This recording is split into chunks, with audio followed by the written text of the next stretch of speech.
Jusqu'au 30 janvier, vous avez rendez-vous avec Goldorak, Dragon Ball et Princesse Mononoke à la médiathèque du Val d'Europe. Les héros de la Japanimation, ou manga si vous préférez, s'invitent dans les rayonnages. Hélène est bibliothécaire. Elle anime l'exposition « Le manga dans tous ses états ». Mais au fait, Hélène, le manga, qu'est-ce que c'est ? C'est quelque chose qui est très ancien en fait. Les toutes premières histoires illustrées datent d'avant le Xe siècle au Japon. Un nom très important, fin XVIIIe, qui est Okuzai, qui est un monsieur qui a fait des estampes extrêmement célèbres encore aujourd'hui et qui a utilisé pour la première fois le terme de manga. La première bande dessinée serait japonaise et daterait de 1720. Suite à la Seconde Guerre mondiale, un monsieur qui s'appelle Osamu Tezuka, qui est encore aujourd'hui considéré comme le père du manga moderne, qui a développé, créé les codes et permis le développement des collections et des genres littéraires de manga que nous connaissons aujourd'hui.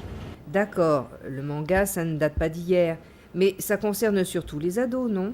Donc il y a en gros, pour schématiser, 3 grands genres qui sont reconnus. Le shonen, avec comme grands exemples des titres comme Dragon Ball ou Naruto, Yu-Gi-Oh! Ce sont des shonen, ce sont des mangas qui sont à la destination des jeunes garçons. Pour les jeunes garçons, on est plus sur de la persévérance, de la combativité, l'amitié. Ensuite, il y a le manga à destination des jeunes filles, qu'on appelle le shoujo. On est plus sur de la psychologie, sur la recherche sentimentale, des histoires d'amour, avec notamment un titre très très connu qui est Nana.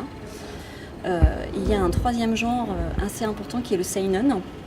Le seinen, c'est le manga pour adultes. Pour ça, on va avoir des titres notamment comme Monster par exemple, ou Le Sommet des Dieux également, qui sont des mangas à destination d'un public beaucoup plus adulte et qui peut être souvent beaucoup plus violente. Vous avez tout compris ? Alors si vous souhaitez approfondir votre culture manga, suivez le programme.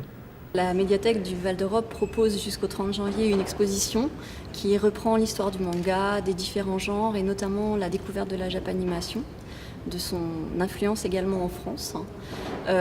Ensuite, nous proposons également des projections à destination du public jeune ou à destination du public adulte, des ateliers pour les 8-12 ans de découverte du manga, du dessin du manga, et des ateliers numériques pour les plus grands avec le strip manga, et notamment avec la participation d'un artiste qui s'appelle Maliki.